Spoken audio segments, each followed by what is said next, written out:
Eccoci insieme cari telespettatori. Allora, quest'oggi affrontiamo un argomento che è estremamente interessante, poi ci coinvolge tutti sotto diversi profili, la maggior parte delle persone come clienti e poi tanti, per fortuna tanti, sono tanti, come invece operatori del settore. Parliamo di pubblici esercizi, parliamo di bar e ristorazione, di ristoranti, parliamo con gli esponenti di categoria che sono coinvolti in un cambiamento importantissimo, si può dire epocale, perché speriamo che sia dopo il Covid, perché se ancora continua viene male a tutti, però comunque dopo questa pandemia le cose sono cambiate, stanno cambiando, è cambiato anche il modo di pensare, di approcciarsi ai pubblici esercizi da parte della clientela. E allora con noi in studio abbiamo il piacere di avere Alessandro Lago, Presidente Giovani Imprenditori Veneto FIPE, grazie di essere qui con noi. Buongiorno, grazie. E vi racconteremo che cosa vuol dire essere giovani imprenditori di questo settore. Ben ritornato, era un po' di tempo che non ci vedevamo, Filippo Segato, segretario dell'Appe Pubblici Esercizi Padova, grazie anche a lei. Sempre grazie a voi, buongiorno. Grande situazione Confcommercio, grande madre Confcommercio del Veneto.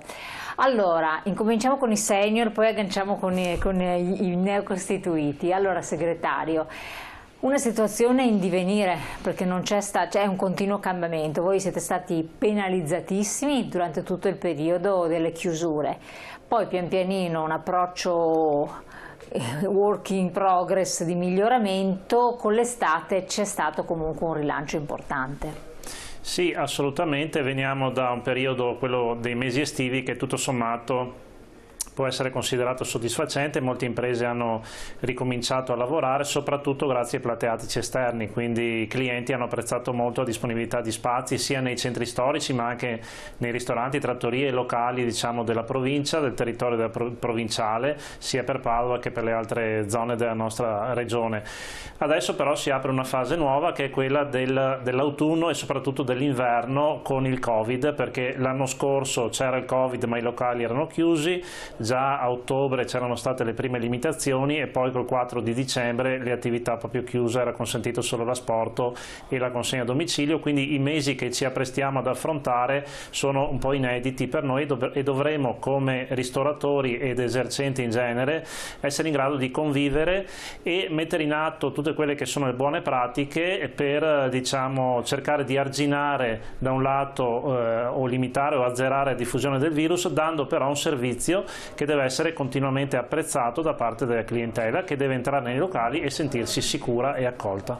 Ecco, c'è stato però un aspetto positivo, perché tante abitudini sono cambiate nelle persone, ma l'idea di poter ritornare a prendersi una consumazione al bar, tornare magari ad andare al ristorante, forse con minor frequenza rispetto a un tempo, questo senza dubbio, però quello non è cambiato, cioè come c'è stata l'apertura, la gente ha avuto voglia proprio di tornare a queste abitudini.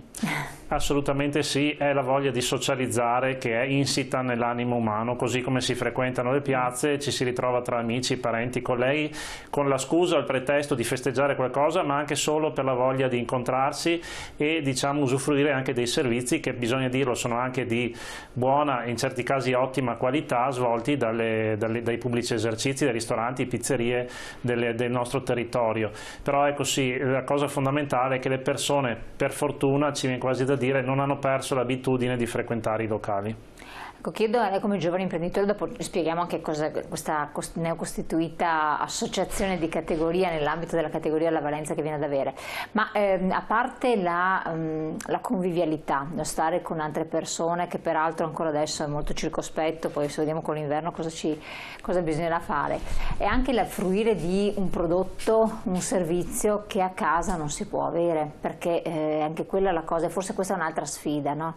Cioè magari avere quella capacità di preparare un qualcosa con modalità anche di servirlo che ti fa sentire coccolato e ti fa sentire non a casa. Sicuramente sì, perché l'accoglienza di un pubblico esercizio si caratterizza prima di tutto per la professionalità degli operatori che stanno dietro al bancone in senso lato ovviamente, ma poi la sfida forse più grande è quella di far sentire un ospite come casa propria, ecco. Quindi riuscire a dare un servizio di alta professionalità, dei prodotti di altissima qualità e riuscire a far sentire le persone, appunto, ripeto, star bene assieme ai propri ospiti. Per quanto riguarda appunto i giovani, questo è caratterizzato anche da una ricerca sempre dell'innovazione, perché come giovani sicuramente non abbiamo l'esperienza che hanno i nostri senior, però possiamo applicarci per riuscire a trovare nuove modalità di esercizio della nostra professione, caratterizzate dall'innovazione, dalla ricerca delle materie prime di qualità, dall'attenzione ai piccoli produttori, alla filiera locale e non per ultimo, ricordiamo, anche alla sostenibilità del nostro lavoro, perché lo vediamo tutti. Che cosa vuol dire? Traduciamolo per cosa intendete per sicuramente l'attenzione ad un produttore locale piuttosto che a un produttore che si trova a centinaia se non a migliaia di chilometri di distanza può fare la differenza, perché pensiamo solo alla movimentazione dei carichi merci e le materie prime che arrivano nelle nostre aziende. Riuscire a prediligere una filiera che comunque sia locale contribuisce anche alla diminuzione della CO2 prodotta nelle fasi appunto di trasporto di queste materie prime. Questo è solo uno dei tanti esempi, ma proprio anche a livello economico riusciamo a dare supporto e sostegno alla nostra filiera, in particolar modo veneta, se vogliamo rimanere all'interno dei confini della nostra regione, e diciamo in generale la filiera italiana. Questo sì, ma infatti è anche bello quando si va in un ristorante, è piacevole tra l'altro, o in un bar, in un pubblico esercizio eccetera, trovare un'offerta territoriale, perché anche il prodotto stesso, come diceva il Presidente, no? Quella bibita, quella bevanda, quel cocktail che prendi solo lì perché è tipico di quel posto ma non lo trovi da altre parti, cioè riappropriarsi di questa identità che con la globalizzazione forzata si è persa e che diventa difficile, perché il Presidente ha fatto un'osservazione che dove dietro ci sta adesso un mondo di tragedie, cioè avremo dei rincari dei prezzi pazzeschi per tutto quello che viene dall'estero, se non ritardi nelle consegne allucinanti. Sono comunicati anche di questi giorni della categoria della CNA, di Confartigianato, che sono spaventati da queste prospettive, no? Sì, sicuramente.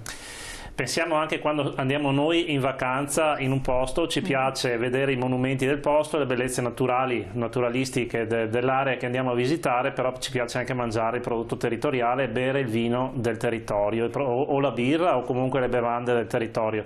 Per lo stesso motivo i turisti quando vengono a Padova, in Veneto in generale, vogliono mangiare i prodotti del territorio ma anche stagionali, perché è inutile magari chiedere un risotto con gli asparagi in dicembre o in agosto e quindi devono anche essere bravi i ristoratori e gli esercenti in genere a valorizzare stagione per stagione quelli che sono i prodotti che vengono dal territorio e che vengono senza forzatura, sono prodotti presenti per natura, diciamo, e quindi riuscire a educare anche i consumi dei clienti, perché naturalmente il cliente certe cose, soprattutto se non è veneto, non le può sapere, quindi deve essere bravo anche il ristoratore a informare, educare i consumatori in maniera che possano avere un consumo più consapevole. Sì, è proprio un'educazione al territorio, no, che deve essere fatta.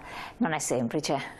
No, non è semplice, però è una sfida, anche perché sono quei prodotti che, come diceva prima il Presidente Lago, valorizzano un'intera filiera, perché è inutile che io vada a vendere prodotti che può essere una carne, un pesce, una verdura che non è territoriale o non è stagionale, che quindi mi arriva da altre parti d'Italia o del mondo e che quindi arricchiscono altre persone, altre organizzazioni. Noi vogliamo che sia valorizzata, e lo diciamo sempre, l'intera filiera agricola di produzione e trasformazione, e il ristorante è la vetrina di quelli che sono i prodotti e trasformati nel territorio. Infatti ci sono anche delle collaborazioni importanti con Slow Food, con gli agricoltori delle varie categorie, no? Che questo è un altro aspetto che può far business per voi.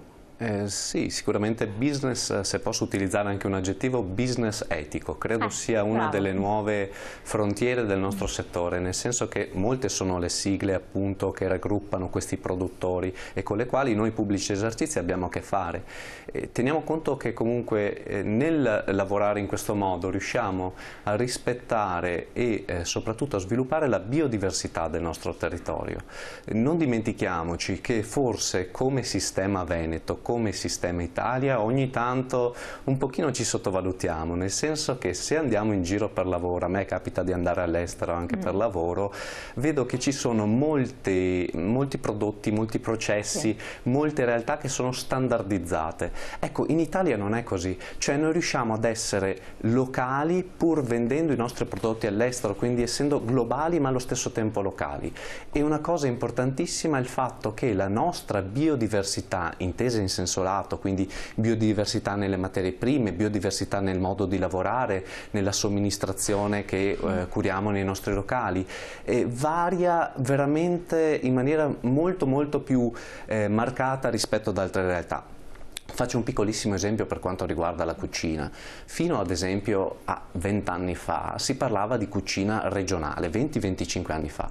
Dopo si è capito che il concetto di cucina regionale è un concetto limitante, perché in realtà si può parlare di cucina provinciale, se non addirittura di cucina locale in senso stretto. Con tutte le declinazioni che possono avere. Esattamente, lo stesso piatto a distanza magari di 2 km, 3 km, basta cambiare sede comunale, viene appunto confezionato, viene prodotto in una maniera diversa, ma questo penso sia sotto gli occhi di tutti, perché basta pensare al concetto delle nostre nonne, delle nostre mamme, dei nostri papà, chi comunque faceva come lavoro questo, o anche nella singola cucina casalinga, il modo di preparare un piatto di una famiglia rispetto ad un'altra varia, quindi voglio dire abbiamo veramente un percorso molto articolato da portare avanti, e la sfida, forse una delle sfide principali, è proprio quello di comunicare questo, di far conoscere questo. Bravissimo, questo è un aspetto molto importante.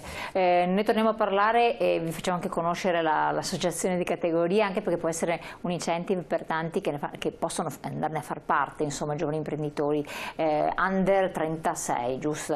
No, in realtà, piccola correzione, under 42, perché ci siamo conformati allo statuto di Confcommercio. Ah, perché all'inizio era under 36 giovani. Sì, i giovani imprenditori del Veneto, FIPE, possono aderire tutti i ragazzi e ragazze, quando parlo di giovani imprenditori in senso lato, quindi ragazzi e ragazze che abbiano meno di 42 anni d'età. Allora meno 42, dopo potremo parlarne tra poco, pubblicità.